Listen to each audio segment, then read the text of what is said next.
Welcome to our weekly Timeless Principles for Extraordinary Living with Dr. Alex. Dr. Alex believes that you were born for extraordinary exploits, to be an exhibition of divine abundance.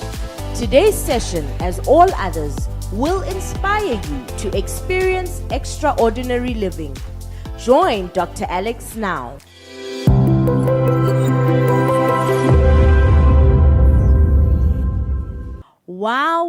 Wow. Good evening and welcome to Timeless Principles with Dr. Alex. I am so excited that this evening you have selected to join into our channel, and I want to remind you to subscribe if you haven't already, to like us, to comment, and to share the page with friends and family. And this evening, we are continuing with our series 818 of Thinking Beings. And I just want to say that this is a life-transforming series. Indeed. So join me as I engage with Dr. Alex on this third episode, episode 3 of 818. Good. And you, Thank you then for the opportunity to share. I'm excited about it. Thank you so much. And you have introduced to us this series of Thinking Beings.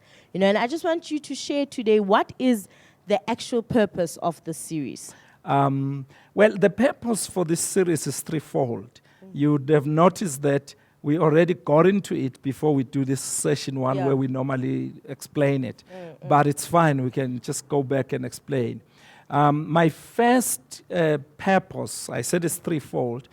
I want to awaken our consciousness to one of the aspects of who we are. Yes. And that aspect that I want to awaken our consciousness on is the one that says, we are thinking beings. As human beings, we are thinking beings. The second fold purpose for this assignment, for this series, I want to challenge us. So once we appreciate that we are thinking beings, the next stage is to challenge us to learn the practice of thinking. You'll be surprised that there are so many people who are afraid of thinking. You'll know as we continue with the series. So, secondly, I want to just challenge us to learn the practice of thinking, because this is a very important aspect. Then the third fold purpose for this series is to expose us to one of the ways that we relate with God.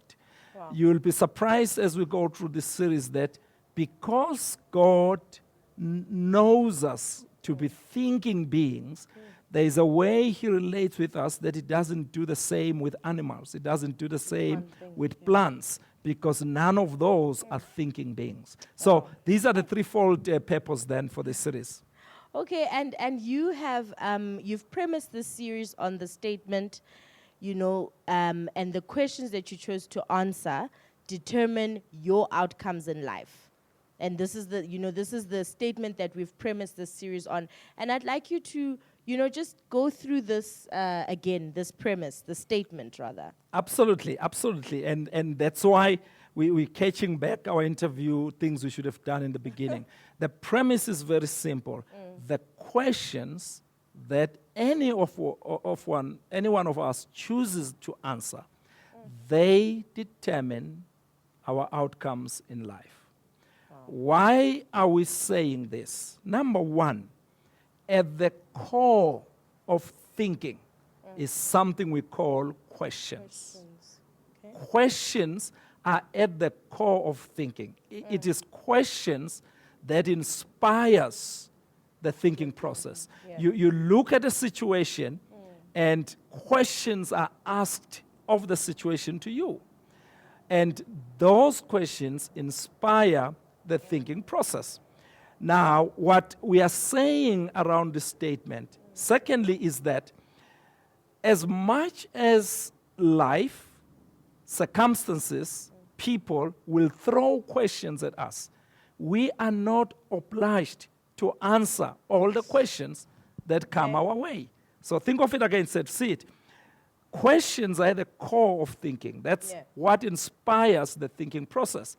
Life and people around us will throw so many questions at us, but you are not obligated to answer all the questions. However, those that you then choose to answer, they are the ones that trigger. Let me go through this a little bit quickly. They trigger the neural pathways in your brain. Okay. And those neural pathways activate or instruct your behavior.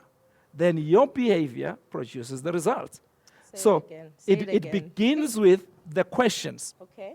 10 questions are thrown at me, and I choose to answer question 4. Okay. Question 4 will trigger a particular set of neural pathways in my brain. And that set of neural pathways that is triggered by question 4 will instruct my behavior.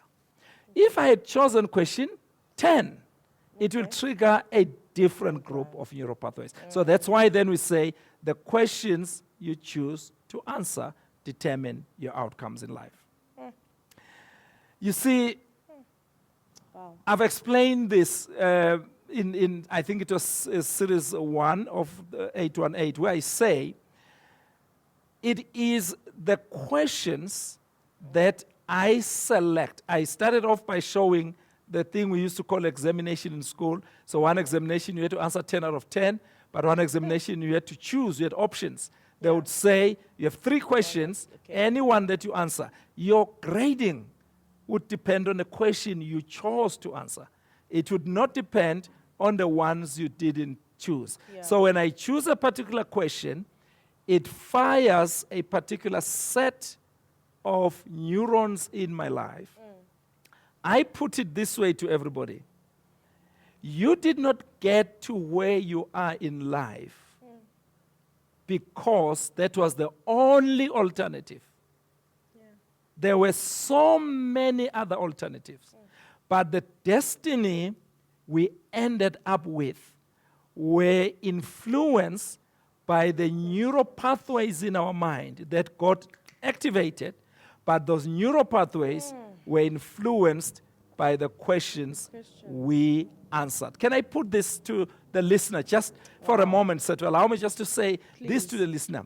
To the listener, I want to say to you today, when you are where you are in life, let me say it again, where you are in life has more to do with the questions you have answered than what other people have done to you.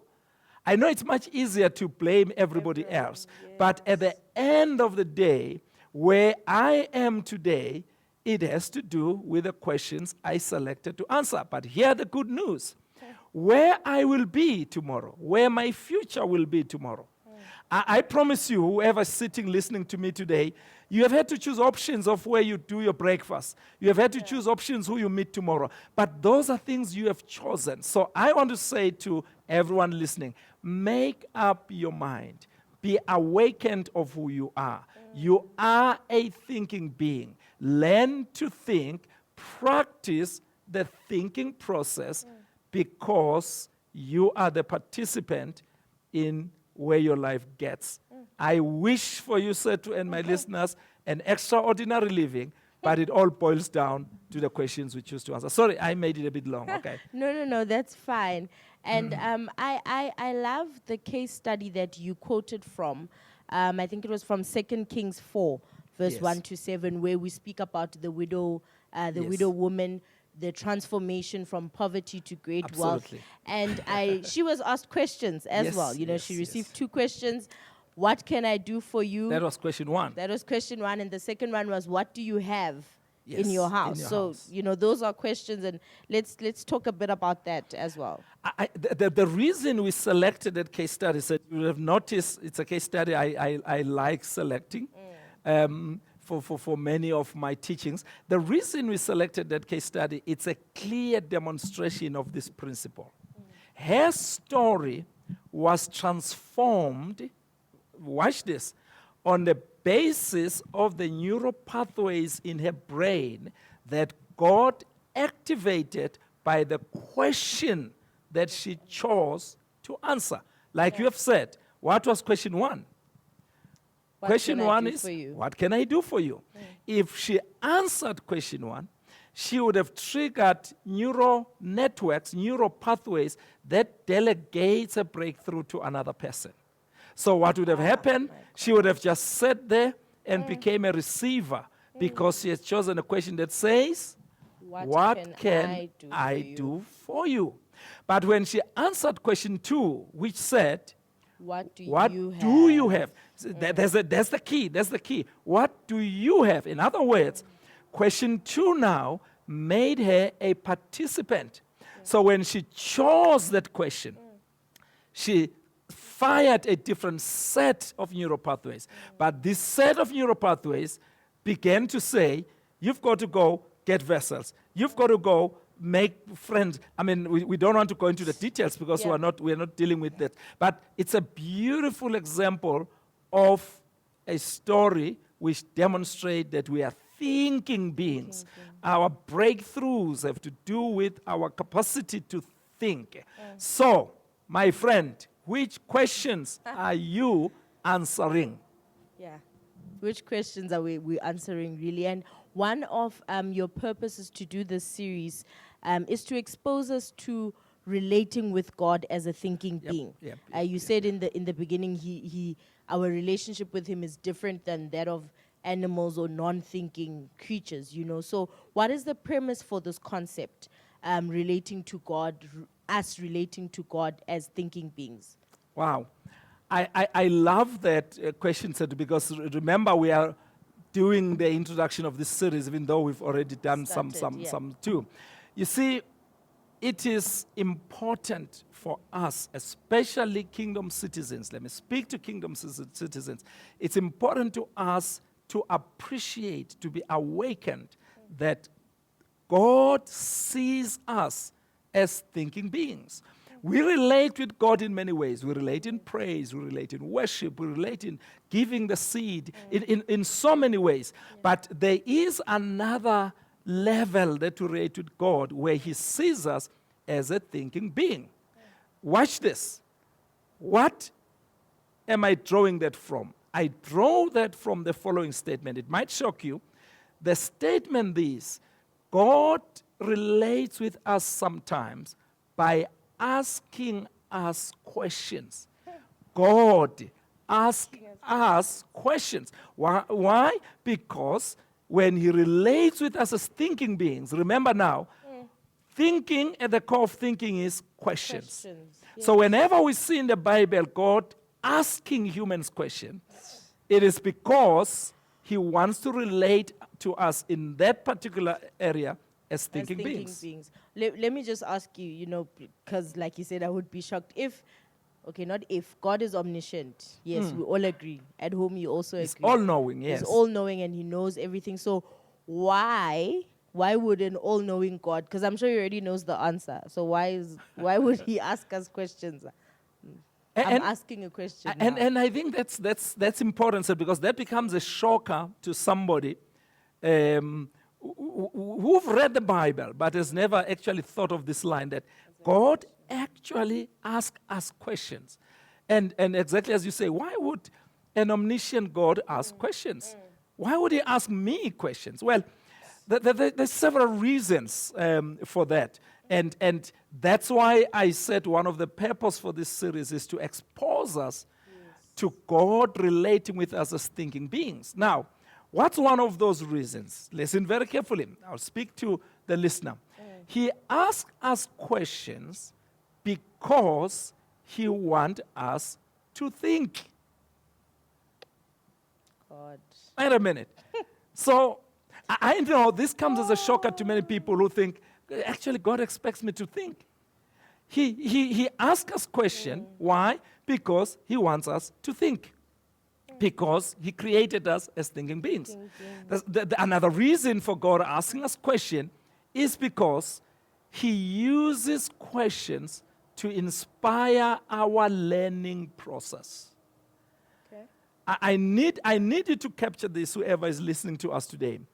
When you have unlocked a divine insight by going alone to answer the questions God asks you, you settle with that revelation no matter who will come in future and tell you this is not true, this is not. Because what happened is God asked you questions on that area, or he used the circumstances, and you answered those questions, but that was your learning process. The third reason, there are many reasons, but just for this series, the third reason why God would ask us question, he asks us question because he regards us as higher than animals. Yes. He regards us as people who are capable to have fellowship, as people who are capable to think. Yeah. Wait a second. I want to give you this simple scenario so that you can see the significance of God asking us questions. Here is the scenario. Take your elder daughter, and you've been spending a few minutes with her. This is a real case scenario. You've been teaching her basic arithmetic. You've been showing her these, count 1, 2, 3, 1 plus 1 is... Then you then say, okay, darling, let's close our notebook. Well, I don't know what you call her. Momo. Momo, okay, okay. Then you say, okay, Momo, let's close our books. And then you say, Momo, what is 3 plus 2? Now, let's suppose somebody was passing by and said, why did Seto ask the daughter the question? But let me ask you actually, did you ask her the question because you don't know the answer? No, okay, okay. So I got it. when you say to her, what is 3 plus 2? Is it because you don't know the answer? No, no. But why are you asking her the question? Because that's what God does to us. Yeah. It's part of the learning process. When she answers back to you and say, Mommy, 3 plus 2 is 5, you get joy. Yes. As much as she gets joy when you say, all right, daughter, correct. But that's exactly what God does to us. God uses questions to put us in the learning process because we are more than animals. We are thinking beings. Let's take a real case study in the Bible.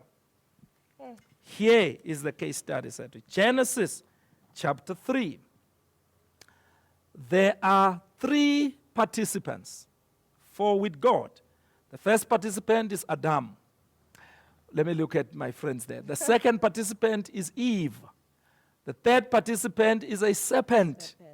And then the fourth participant is God. Now, he comes in verse 9. Genesis 3, verse 9. And he asks a question.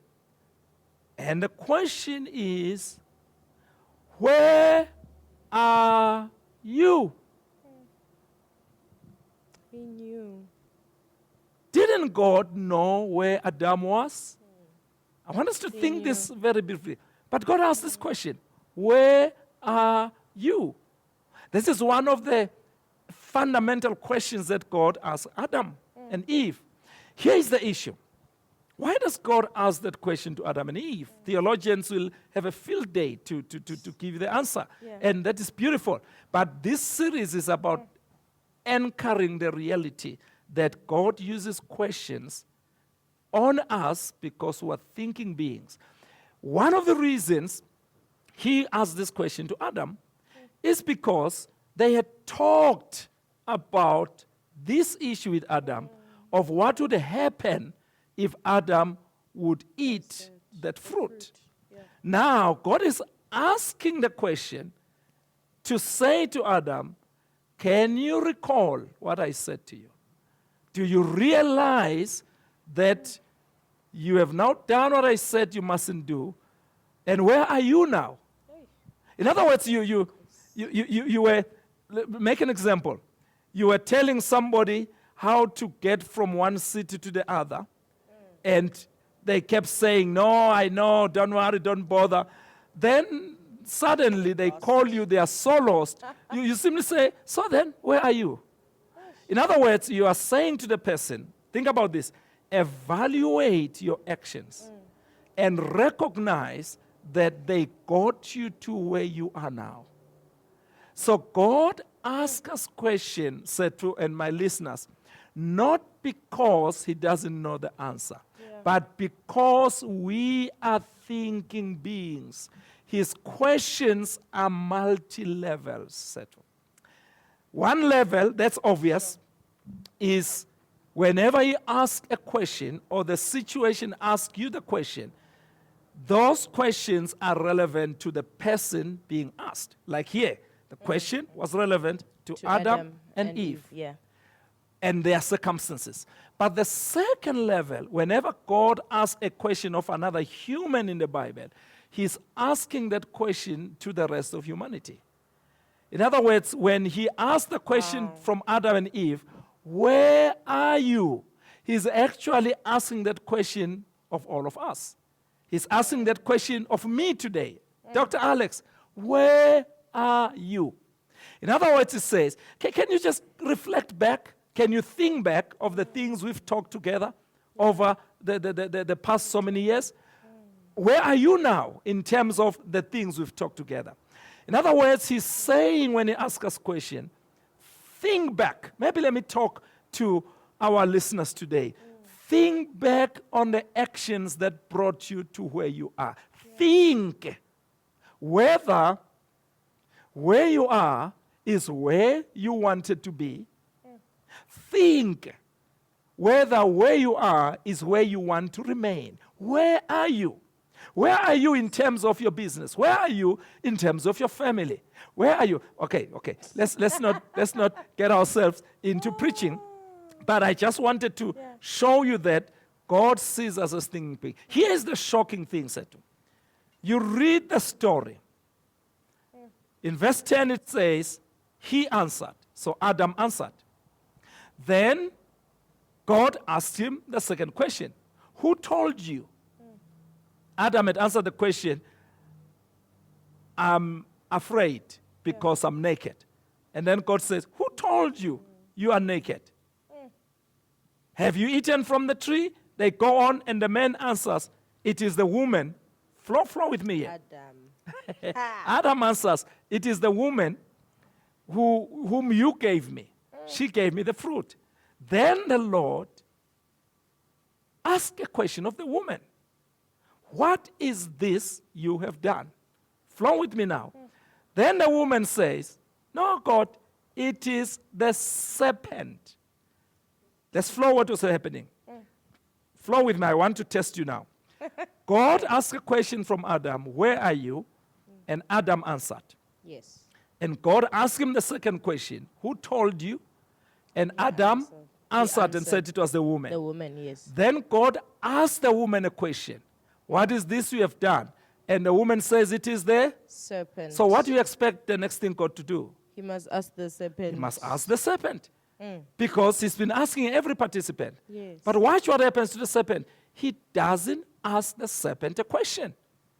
Because the animal is not a thinking being. Come on. So God is not going to ask the animal a question. Because it can't think. Because it can't think. I just want to say this, Situ.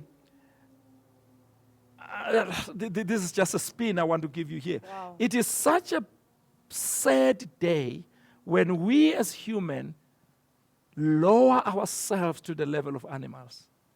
When we are going to say, we have evolved from animals. We lower, we make ourselves at the level of animals. Yet God will not regard us at the level of animals. Yeah. He sees us as thinking beings.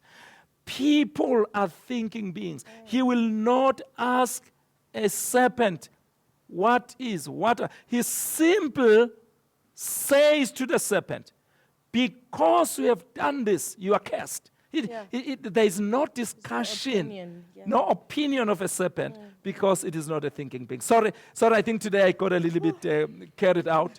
But the whole point, Sethu, was to just say, be exposed, friends, be exposed to understanding that God relates to us as thinking beings. Let's not think ourselves as low as animals. Let's learn how to think. Let's learn how to think. As the series continues, I will show you as many questions that God asks. You'll be shocked that a man called Job, in about 4 chapters, this is not for today, it's for another day. In about 4 chapters, he asked Job 70 questions, 70. Sure. And God- he answered all of them. He answered them. God asked him question. Because God sees us as thinking beings. Who are we? We are thinking beings. What are we doing in this lesson? We awaken that consciousness. We are challenging each other. Let's learn how to think. And we are also exposing us to how God relates to us as thinking beings. I will always do a bit of that in every episode to show you that your breakthroughs are determined in many cases by the questions you have to answer. You are where you are because of the questions you answered. And you will get out of where you are because of the questions you will answer. Okay, I've talked a lot. Thank you so much. Thank you so much, Dr. Alex. I think that statement that you've just said now, you are where you are because of the questions that you've chosen to answer, and you will go To your destiny, To your wherever you go, destiny, yeah. will be determined by the questions that you choose are to still answer now. choose to answer. Thank you so much, Dr. Alex. It's been such an impactful session for me and very eye-opening because, you know, like you were saying, he asked Adam, he asked Eve, and then he didn't ask the serpent because it's not a thinking being. I don't think anyone has ever looked at it in that way. Okay, personally, I haven't. So thank you very much for your time.